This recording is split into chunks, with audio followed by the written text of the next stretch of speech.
तो बजट 2020 एक चुनौतीपूर्ण बजट होने वाला है, क्योंकि जिस तरह से ग्लोबल स्लोडाउन हम देख रहे हैं, उस सब के बीच में वित्तीय घाटे को जो है कम करना, साथ ही साथ मार्केट में कहीं ना कहीं जो फ्लो रहे मनी का वो भी बनाए रखना, ये चुनौती होगी वित्त मंत्री के लिए। और चुनौती को कैसे पार करेंगे वित्त मंत्री, ये देखना दिलचस्प रहेगा। बिल्कुल। मनोज जी, एक बुनियादी सवाल, इस सरकार ने 4.5 साल ये कहा कि महंगाई दर को हमने एकदम न्यूनतम कर दिया है, खत्म हो गई है महंगाई पूरे देश से।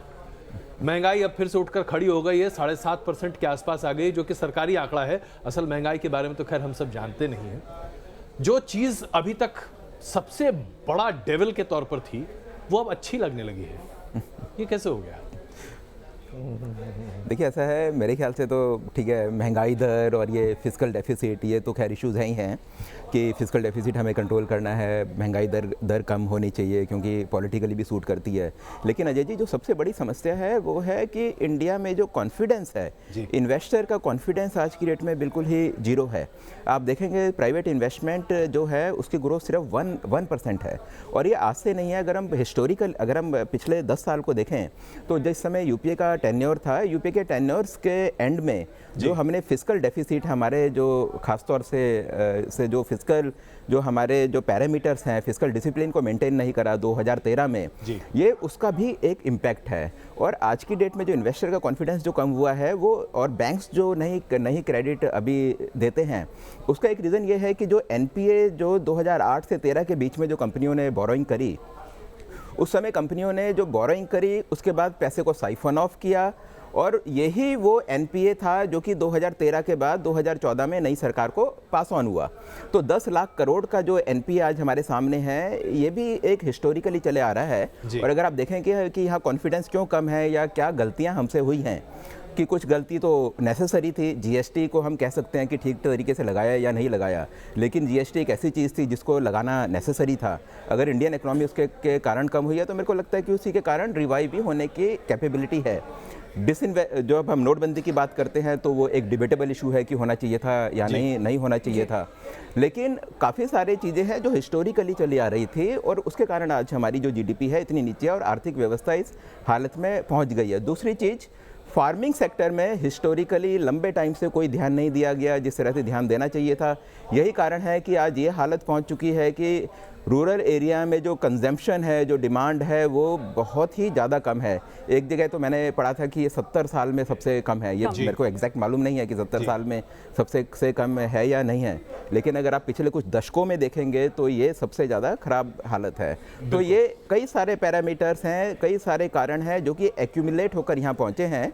सरकार को क्या करना चाहिए कि इसको इसके ऊपर एक बड़ा एक अगर रिवोल्यूशनरी या किसी भी कुछ भी आप बोलें जी, एक बिल्कुल ही हमें एक ड्रास्टिक डिसीजन लेना पड़ेगा, और थोड़े टाइम के लिए भले ही उसको सरकार को कुछ क्रिटिसिज्म झेलना पड़े। जैसे सक्सेना जी ने कहा कि फूड सब्सिडी को हम कम करें, तो कुछ टफ डिसीजन हमें लेने चाहिए आज की डेट में। बिल्कुल। हरवीर जी, हमने बैंक्स की बात की और अभी बात कर रहे थे त्रिपाठी जी भी कि कैसे बैंक क्रेडिट आज लगभग सूख चुका है। एनपीए एक बड़ी समस्या है और अभी भी बैंक्स इससे रिकवर नहीं कर पा रहे हैं। सरकार ने रास्ता निकाला कि आप बैंकों को मर्ज कर दीजिए, उनके तमाम एसेट्स को एक साथ कर दीजिए और बैंकों को फिर से वायबल बना दीजिए ताकि बैंक पैसा दे सकें।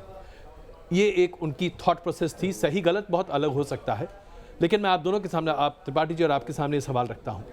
बैंकों की जो आज खस्ता हाल है, अब इसके बाद क्या वाकई में हम बैंकों को सुधार सकते हैं?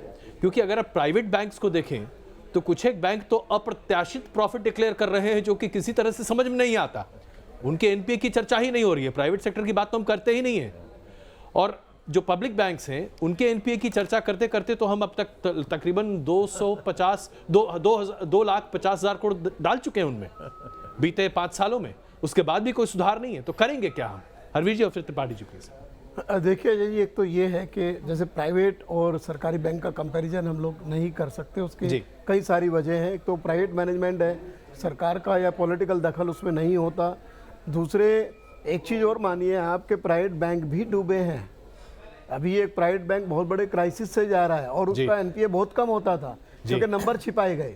एक दूसरे प्राइवेट बैंक के जो एमडी हैं उनके तमाम सारे उनके ऊपर केसेस चल रहे हैं उसी तरीके के जो उन्होंने गलत तरीके से लैंडिंग किया। बिल्कुल। हमारे सरकारी बैंकों में भी यही हुआ। हमें क्या था कि एक तो लैंडिंग इन्फ्लुएंस करके लैंडिंग कराया गया उनसे अनवायबल प्रोजेक्ट्स पे, और ये बैंक मैनेजमेंट उतना एक तरीके से सक्षम नहीं था या डिसीजन उस तरीके से बोल्डली नहीं ले पाया कि जो पॉलिटिकल मास्टर्स हैं या जो ब्यूरोक्रेट्स हैं उनको वो ना कह सके और प्रोजेक्ट्स की ठीक से स्क्रूटनी करें। जो अभी मनोज कह रहे हैं कि जो हम लोग 10 लाख करोड़ का एनपीए देख रहे हैं, अब आप देखिए कि अभी हमने बहुत अच्छा वो आईबीसी लेकर किया है, लेकिन आईबीसी में आप हेयर कट देखिए, 100 रुपए में से 25 रुपए पे समझौता करना पड़ रहा है बैंक को, या 75 रुपए उसके डूब रहे हैं, तो उसकी हालत तो खस्ता होगी ही होगी। दूसरे, एक सबसे बड़ी बात मैं कहूँ, हम तमाम सारे वेलफेयर स्कीम चलाते हैं, वो सारा जिम्मा आप सरकारी बैंकों पे डालते हैं जी। अभी आप किसी बैंक के ब्रांच में जाकर के देखिए, वहाँ आपको 300 बच्चे मिल जाएंगे और प्राइवेट बैंक वाला चाहता है कि मैं और आप भी उसके दरवाजे पे ना जाएं। तो ये सारा जो है, आप प्रोफेशनलिज्म उनके अंदर नहीं ला पाते, उनके ऊपर ओवर बर्डन आप करके रखते हैं। वो जितनी वेलफेयर स्कीम्स हैं उसके लिए कोई उस तरह का कंपनसेशन उनको नहीं मिलता। तो जो प्रोफेशनल डिसीजंस बैंक मैनेजर्स को या जो मैनेजमेंट को या प्रोफेशनल जो वहाँ बैठे हैं उनको फ्रीडम होनी चाहिए, वो आप देते नहीं हो, तो उनके हाथ बांध के आप इस तरीके करते हो। लेकिन ये बात अभी भी है कि आपके जो पब्लिक सेक्टर के बैंक्स हैं हमारे, भले ही हम उनको बचाने के लिए मर्ज करें, लेकिन उनकी जो भूमिका रही है, उनका जो रोल अभी तक रहा है, वो प्राइवेट सेक्टर हमारी इकोनॉमी में काफी बेहतर है। हमें उन्हें और बेहतर करने की जरूरत है। बिल्कुल त्रिपाठी जी, वक्त कम है, बस बहुत छोटा संक्षिप्त बता दीजिए। देखिए, मैंने दोनों को देखा है, पब्लिक सेक्टर बैंक भी देखा और प्राइवेट सेक्टर बैंक में भी मैं डायरेक्टर रहा हूँ जी। देखिए, छोटे छोटे पब्लिक सेक्टर बैंक इतने सारे रखने की जरूरत नहीं है, उनको या तो प्राइवेटाइज कर दीजिए या जब मर्ज करना था तो पहले करना चाहिए। तो मर्ज करने के बाद 2-3 साल तक उनमें गड़बड़ी रहती है। आज टेक्नोलॉजी का ज़माना है, जो प्राइवेट सेक्टर बैंक, अच्छे बैंक मैंने देखे हैं कि वो टेक्नोलॉजी पर निर्भर करते हैं, एफिशिएंसी टेक्नोलॉजी से आती है जी। हमारे बैंकों में टेक्नोलॉजी आना चाहिए, एफिशिएंसी आनी चाहिए, पैरामीटर आने चाहिए और प्रोफेशनलाइज होने चाहिए। और दूसरी बात मैं ये कहूँगा, अगर कोई व्यक्ति बीमार हो जाता है तो उसको मार नहीं दिया जाता है या उसको ये नहीं कहा जाता है कि बस तुम चुपचाप रहो, वो काम भी करता है और धीरे धीरे उसको इंजेक्शन दिया जाता है, तभी ठीक होता। अब आपने बैंकों को कहा कि 4 साल तुम कुछ लेंड ही नहीं करो जी, तो वो तो उभर के आप ही नहीं पता, पूरे बैंकिंग सिस्टम को ध्वस्त कर रहे हैं।